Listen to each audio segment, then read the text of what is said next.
Hello student, I am doctor Anu Banshiwal और आज के ऑनलाइन लेक्चर का हमारा टॉपिक है derivative of an arc length and pedal equation.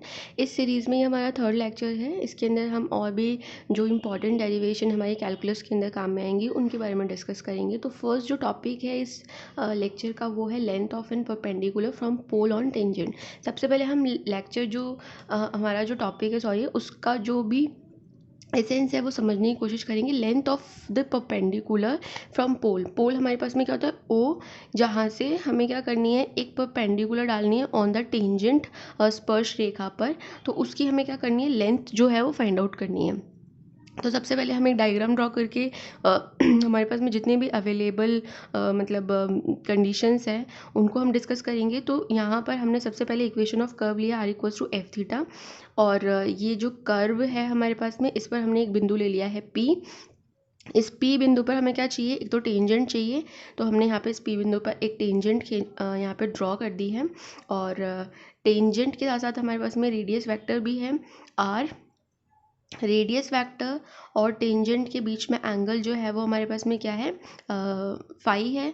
और जो टेंजेंट हमारे पास में एक्स एक्सिस के साथ में एंगल बना रही है वो हमारे पास में शाई है।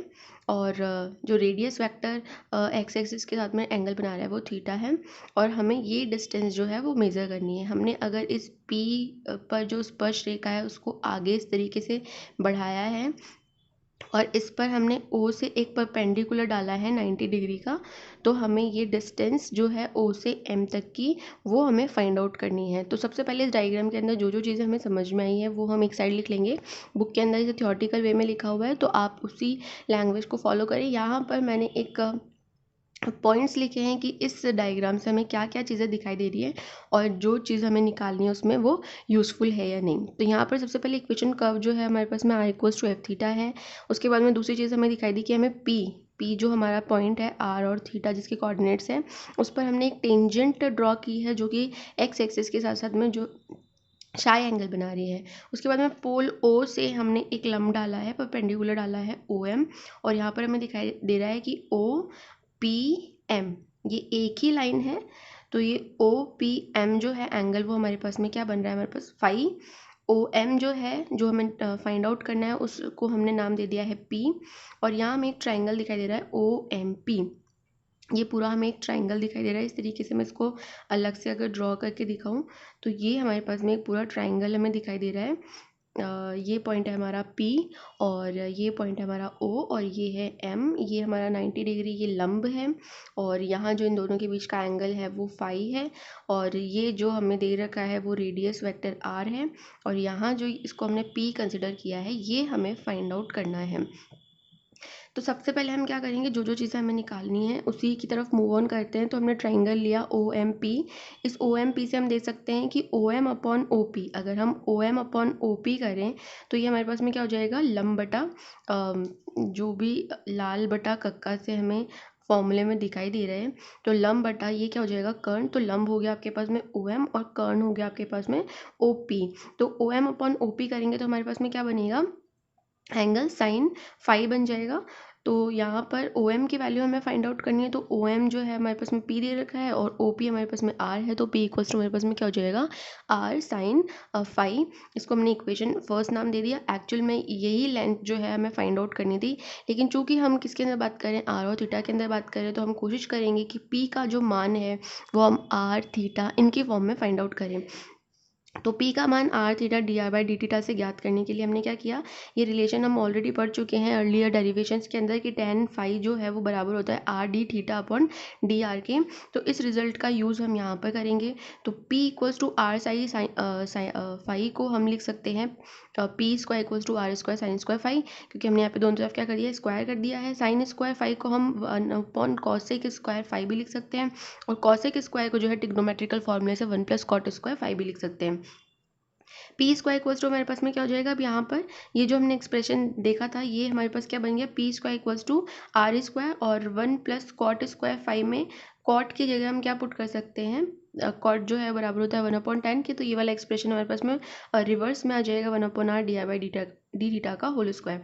और यहाँ से हमने देखा कि 1/p square equals to 1/r की power 4 r square plus d r by d theta का होल स्क्वायर इस तरीके का एक्सप्रेशन हमें प्राप्त हुआ। इसको थोड़ा सा अगर और सॉल्व करेंगे तो हमारे पास में जाएगा 1/p² equals to 1/r² plus 1/r⁴ dy/dt का स्क्वायर। तो यहाँ पर हमें जो लेंथ चाहिए थी परपेंडिकुलर की इन फॉर्म ऑफ r और थीटा, वो हमें इस एक्सप्रेशन से प्राप्त हो रही है। तो ये हमें याद रखना है कि अगर आपसे पूछा जाए कि पोल से परपेंडिकुलर की लेंथ निकालनी है टेंजेंट पे, तो ये वाला एक्सप्रेशन हमें काम में लेना है। 1/p² equals to 1/r² plus 1/r⁴ dy/dt का होल स्क्वायर।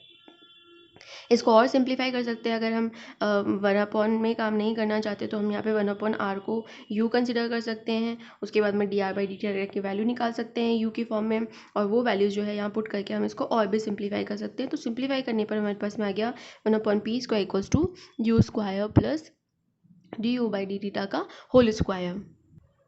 नेक्स्ट जो हमारा टॉपिक है वो है पोलर सब टेंजेंट एंड पोलर सब नॉर्मल, यानी कि अगर हिंदी में इसे देखा जाए तो ध्रुवीय अर्धस्पर्शी एवं ध्रुवीय अर्धोलंब। टेंजेंट एंड नॉर्मल हमें पता है क्या होता है, और पोलर में यहाँ बात की जा रही है तो हम आर और थीटा की बात करेंगे। तो ये दो डेफिनेशंस हमें यहाँ पे देखनी है कि पोलर सब टेंजेंट एंड पोलर सब नॉर्मल होता क्या है, उनकी वैल्यू जो है वो हम फाइंड आउट करेंगे। तो सबसे पहले हमने एक डायग्राम ड्रॉ किया है और उसमें हमने टेंजेंट और नॉर्मल दोनों चीज़ें पी पॉइंट के लिए ड्रॉ की है। तो यहाँ पर हमने एक कर्व ले लिया है। इस कर्व की इक्वेशन हमारे पास में क्या है, आर एफ थीटा, और इस कर्व पर हमने एक बिंदु ले लिया है पी जिसके कोऑर्डिनेट्स है आर और थीटा। पी पर हमने एक टेंजेंट खींची जो कि एक्स एक्सिस के साथ में साई एंगल बना रही है, और यहाँ पर पी पर रेडियस वेक्टर जो है वो हमारे पास में क्या है, आर है। और ये जो रेडियस वेक्टर है इस टेंजेंट के साथ साथ क्या एंगल बना रहा है, हमारे पास में फाई एंगल बना रहा है।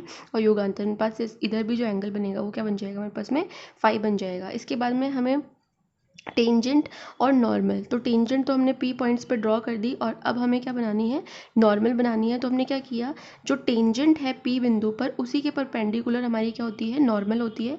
तो यहाँ पर अगर ये हमारे पास में टेंजेंट है तो इस बिंदु से यहाँ पर ये जो लाइन खींची गई है ये पी बिंदु के लिए क्या हो जाएगी, नॉर्मल हो जाएगी। तो ये हमारे पास में नॉर्मल हो गई, और ये हमारे पास में क्या हो गई, पी बिंदु पर टेंजेंट हो गई। इसके बाद में हम OP के लंबवत तथा O से गुजरने वाली P के स्पर्श रेखा, यहाँ पर हमने क्या किया है कि ये OP हमारे पास में क्या है, रेडियस वेक्टर है।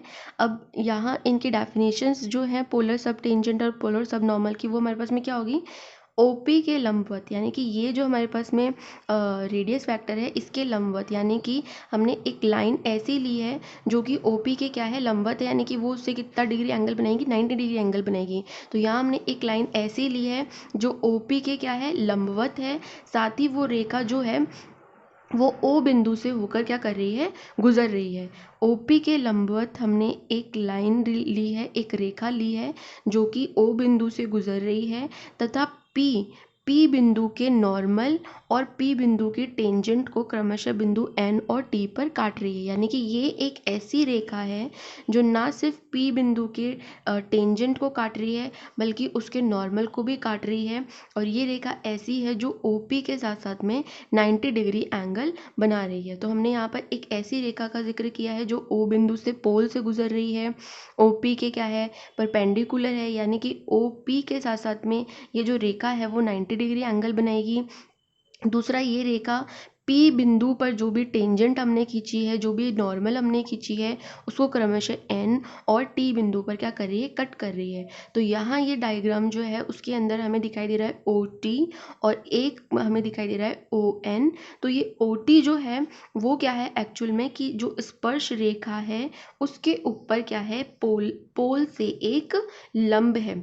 तो ये जो OT है उसे हम कहते हैं पोलर सब टेंजेंट, और ये जो ON है उसे हम कहेंगे पोलर सब नॉर्मल, यानी कि ध्रुव से गुजरने वाली वो रेखा जो कि रेडियस वेक्टर से 90 डिग्री का एंगल बनाती हो, तथा P पर जो टेंजेंट है और जो नॉर्मल है उससे दो बिंदुओं पर काटती हो, N और T पर। टेंजेंट को काटेगी T पर और नॉर्मल को काटेगी N बिंदु पर।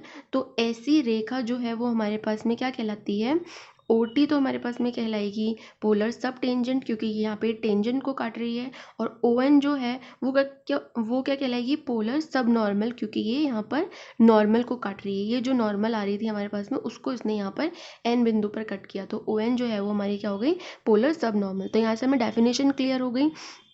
कि ओ टी हमारे पास में पोलर सब टेंजेंट कहलाती है और ओ एन जो है वो पोलर सब नॉर्मल कहलाती है। अभी जो हमने लास्ट डेरिवेशन में पढ़ा था वहाँ पर हमने एम बिंदु को आगे बढ़ा के ओ से लंब डाला था, तो ये जो कंडीशन है उससे डिफरेंट है। यहाँ पर हमने एक ऐसी रेखा ली है जो कि रेडियस वेक्टर के साथ साथ में क्या बनाए, 90 डिग्री का एंगल बनाए। तो ये जो रेखा हमने यहाँ पे कंसिडर की है, ये रेखा हमारे रेडियस वेक्टर के साथ साथ 90 डिग्री का एंगल बनाएगा, उसी को हमने यहाँ पे ड्रॉ किया है कि ओ एन जो है वो रेडियस वेक्टर के साथ 90 डिग्री का एंगल बना रही है, ओ टी जो है वो रेडियस वेक्टर के साथ साथ 90 डिग्री का एंगल बना रही है।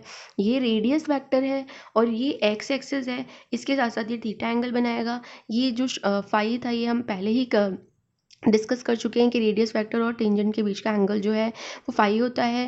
टेंजेंट जो है वो एक्स एक्सिस के साथ में शाई एंगल बनाती है। और यहाँ पर अगर आप थोड़ा सा कैलकुलेशन करेंगे, ये पूरा एंगल जो है वो क्या है, 90 डिग्री है। उसमें से ये अगर फाई हो गया तो ये हमारे पास में 90 माइनस फाई हो जाएगा और ये एंगल जो है हमारे पास में क्या बन जाएगा, फाई बन जाएगा। तो इस तरीके से हमने पूरे डायग्राम में जो जो चीज़ें हमें समझ में आ रही थी वो हमने कंप्लीट कर ली है। अब देखते हैं हमारे पास में ओ टी और ओ एन जो है वो हम कैसे फाइंड आउट करेंगे। तो सबसे पहले जो जो चीज़ें हमें अवेलेबल थी वो हमने लिख दिया। R equals to f theta हमारी कर्व की इक्वेशन है। पी आर थीटा हमने एक बिंदु लिया है कर्व के ऊपर जिसके कोऑर्डिनेट आर थीटा है। ओ पी हमारे पास में यहाँ पे रेडियस वेक्टर है जो हमें क्या दे रखा है, आर दे रखा है। उसके अलावा हमारे पास में angle O P T equals to क्या दे रखा है, फाई दे रखा है। ये ओ पी टी, ये जो एंगल है वो हमारे पास में क्या है, फाई है। और अब यहाँ पर हमने एक ट्राइंगल लिया है P O T, P O T, ये हमने एक ट्राइंगल लिया है और ये कैसा ट्राइंगल है, एक समकोण त्रिभुज है ये। इस ट्राइंगल के अंदर अगर हम बात करें तो यहाँ इस ट्राइंगल में हम क्या देखते हैं कि ओ टी जो है, ओ टी इक्वल्स टू है ओ पी टेन फाई के, यानी कि यहाँ पर लाल बटा कक्का से अगर देखा जाए तो लंब बटा आधार जो है वो हमारे पास में किसके बराबर होता है, टेन के बराबर होता है। तो इस वाले डायग्राम में अगर हम देखें तो हमारे पास में लंब हो जाएगा ओ टी, ये हमारा लंब है क्योंकि ये 90 डिग्री एंगल बना रहा है। और हमारा जो आधार है वो हो जाएगा ओ पी, तो ओ टी बटा ओ पी बराबर क्या हो जाएगा, 10 फाई हो जाएगा। और ओ पी जो है वो हमें पता है क्या है, रेडियस वेक्टर है जो हमें आर दे रखा है, तो आर 10 फाई हो जाएगा। और 10 फाई की वैल्यू हमें पता है क्या होती है, R D theta upon d r, तो वो वैल्यू हम यहाँ पे पुट कर देंगे। तो यहाँ से ओ टी हमें फाइंड आउट हो गया r square d theta upon d r. तो ये हमारा पोलर सब टेंजेंट की वैल्यू निकल गई कि पोलर सब टेंजेंट जो है वो इसके बराबर होता है। अब हमें निकालना है ओ एन, पोलर सब नॉर्मल। तो ये हम कैसे निकालेंगे, ओ एन जो है उसको हम लिख सकते हैं ओ पी 1090 माइनस फाइव। यहाँ पर हमने अनादर एक ट्राइंगल लिया है इस तरीके का, ओ एन पी, ये हमने एक ट्राइंगल लिया है जहाँ पर ओ एन जो है वो हमारे पास में लंब है और ये हमारे पास में क्या हो जाएगा, आधार हो जाएगा। तो ओ एन बटा ओ पी इक्वल्स टू हमारे पास में क्या हो जाएगा, 1090 माइनस फाइव। और 1090 माइनस फाइव जो है वो हमारे पास में क्या हो जाएगा, कॉट फाइव। और यहाँ पर ओ पी आर है ही और कॉट फाइव जो है वो हम यहाँ से फाइंड आउट कर सकते हैं। तो यहाँ वैल्यू पुट करने के बाद में हमारे पास में ओ एन की वैल्यू निकल के आ गई D r by d theta.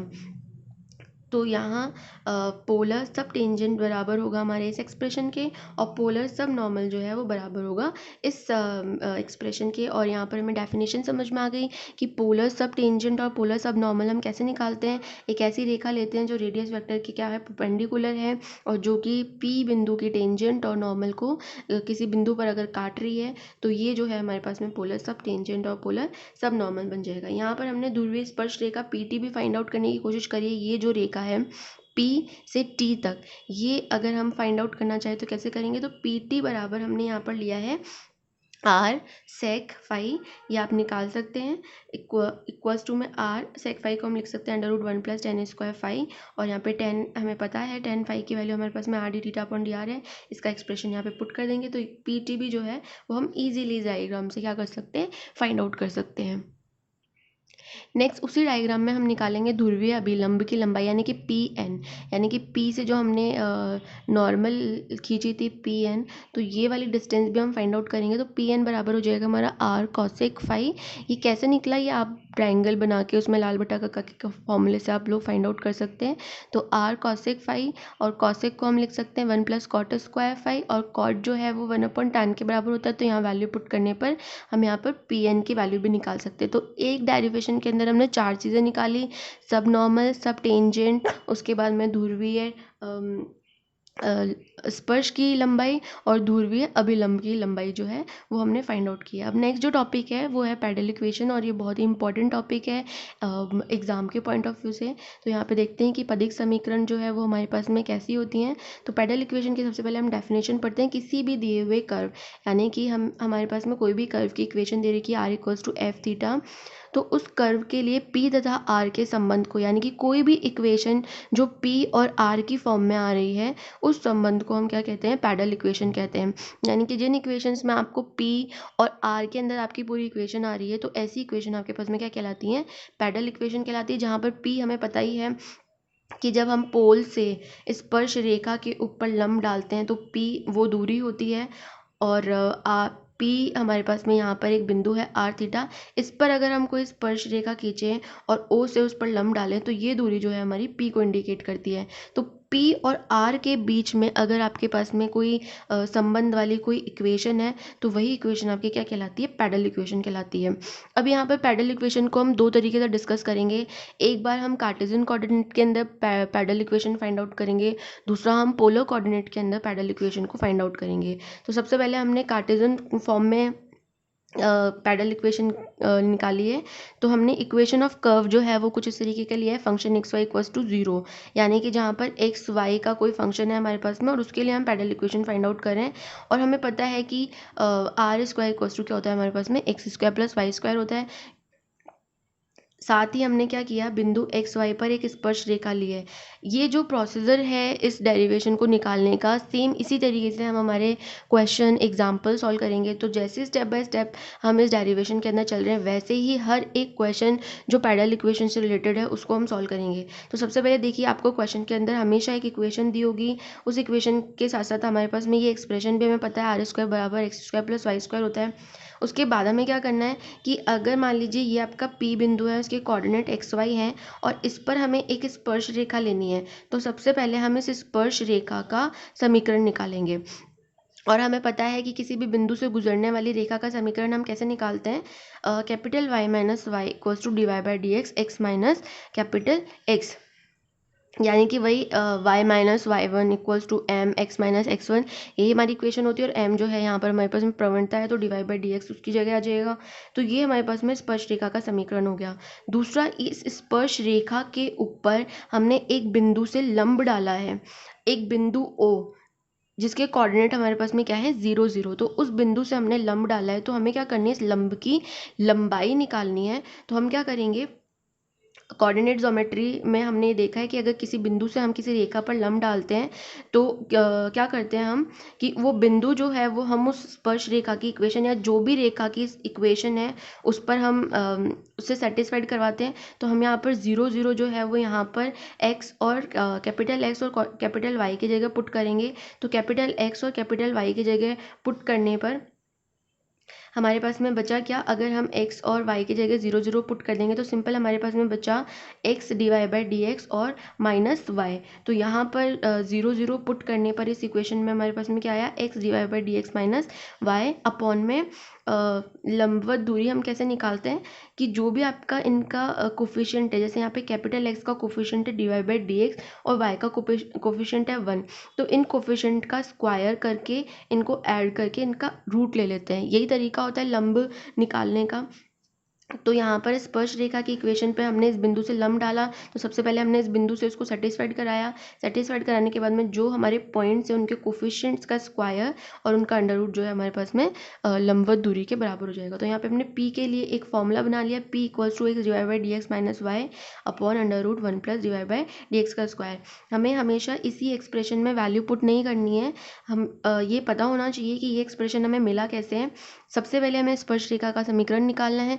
जो भी हमारा स्पर्श रेखा का समीकरण आएगा उसमें 0 0 बिंदु से लंब डालना है। तो 0 0 बिंदु से लंब डालने का मतलब है कि 0 0 पॉइंट से हमें इस इक्वेशन को सेटिस्फाइड करवाना है। उसके बाद में कैपिटल एक्स और कैपिटल वाई के जो भी कोफिशिएंट है उनका स्क्वायर करके अंडर रूट लेना है।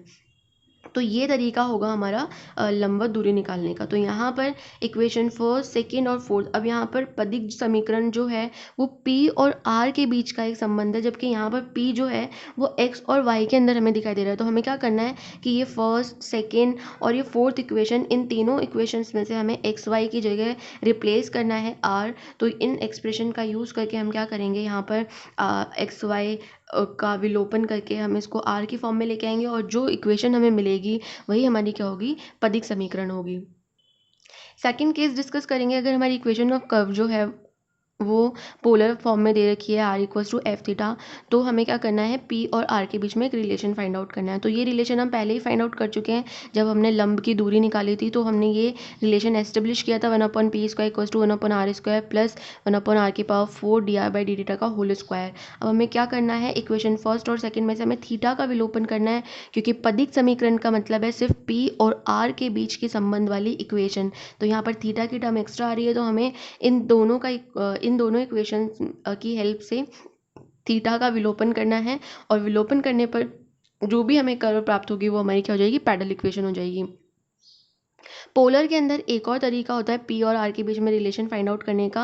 वो तरीका होता है कि हमें पता है p equals to r sine phi होता है और टेन फाई इक्वल्स टू हमारे पास में dr/dt होता है। तो इन दोनों इक्वेशंस से हम क्या कर सकते हैं, फाई को एलिमिनेट करके और थीटा को एलिमिनेट करके p और r के बीच में एक संबंध स्थापित कर सकते हैं, और वही हमारी क्या हो जाएगी, पैडल इक्वेशन हो जाएगी। तो इस तरीके से हमने कार्टेशियन फॉर्म और पोलर फॉर्म के लिए पैडल इक्वेशन एस्टेब्लिश करना देखा। अब एक एग्जांपल लेंगे जिसकी हेल्प से हम किस तरीके से किसी कर्व के लिए पैडल इक्वेशन निकालते हैं वो देखेंगे।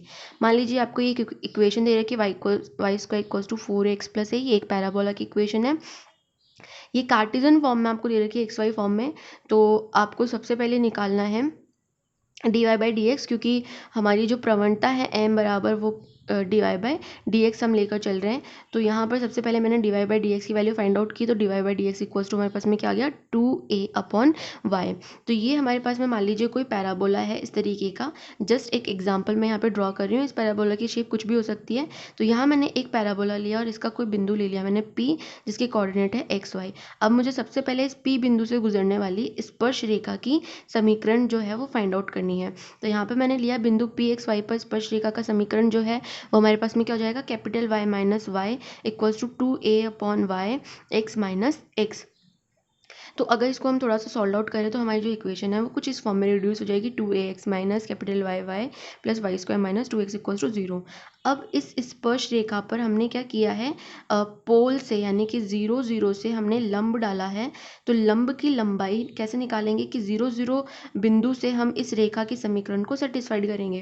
तो कैसे करेंगे, जहाँ जहाँ x और y दिखाई दे रहा है, कैपिटल x और कैपिटल y, उसके प्लेस पे हम क्या रखेंगे, 0 0 कोऑर्डिनेट पुट कर देंगे। तो 0 0 कोऑर्डिनेट पुट करने के बाद में हमारे पास में आया y² माइनस 2ax अपॉन जो भी हमारे इनके कोफिशिएंट है। अब कैपिटल x का कोफिशिएंट है 2a, तो 2a का स्क्वायर 4a² हो जाएगा, और कैपिटल y का कोफिशिएंट है y, तो यहाँ पे हो जाएगा y²। इन दोनों को ऐड करके इनका अंडर रूट ले लेंगे। यही तरीका होता है किसी भी लंब की लंबाई निकालने का। तो यहाँ पर हमारे पास में आ जाएगा y² minus 2ax upon y² plus 4a²। ये हमारी लंब की लंबाई हो चुकी है, ये हमारा p हो चुका है। लेकिन p जो है वो हमें r की फॉर्म में चाहिए, क्योंकि पदिक समीकरण का मतलब है p और r का रिलेशन। तो यहाँ पर जहाँ जहाँ आपको x और y दिखाई दे रहे हैं उन्हें आपको रिप्लेस करना है। तो y² तो हमें पता है क्या है, 4ax प्लस a, तो y² को हम रिप्लेस कर देंगे यहाँ पर, और सॉल्व आउट करने पर हमारे पास में लास्ट में ये एक्सप्रेशन बचा। इसके बाद में अब हमें क्या करना है, इस x को भी रिप्लेस करना है। तो x को हम किस तरीके से रिप्लेस करेंगे, सबसे पहले यहाँ पर ये अंडर रूट के साइन को हटाने के लिए हमने दोनों तरफ क्या ले लिया है, स्क्वायर ले लिया है। तो दोनों तरफ स्क्वायर लेने पर हमारे पास में कुछ इस तरीके का एक्सप्रेशन बनेगा। इस तरीके का एक्सप्रेशन बनने के बाद हम सॉल्व करेंगे तो ये आ जाएगा ax प्लस 2a। अब हमारे पास में एक दूसरा रिलेशन है कि r² जो है वो x² प्लस y² के बराबर होता है। तो इस रिलेशन का यूज़ करके हमने यहाँ पर r की इन फॉर्म ऑफ x और y वैल्यू निकाली। तो r² बराबर मेरे पास में आ गया x प्लस 2a का स्क्वायर। तो यहाँ पर x प्लस 2a के स्क्वायर की 2a की जगह मैं क्या लिख सकती हूँ, r पुट कर सकती हूँ। तो यहाँ पर p² बराबर मेरे पास हो गया a इंटू r, इसकी जगह मैंने r पुट कर दिया। दिया तो ये जो इक्वेशन हमें मिली है P और R की फॉर्म में, ये हमारे पास में क्या हो गई, पैडल इक्वेशन हो गई। जिस तरीके से हमने कार्टेशियन के लिए पैडल इक्वेशन को फाइंड आउट किया है, सेम इसी तरीके से जो है वो आप R और थीटा यानी कि पोलर कोऑर्डिनेट्स के लिए भी पैडल इक्वेशन फाइंड आउट कर सकते हैं। इस लेक्चर में अगर किसी टर्म में या एग्जाम्पल में किसी भी तरीके की आपको कोई डाउट है तो आप कमेंट सेक्शन में उसको लिख सकते हैं।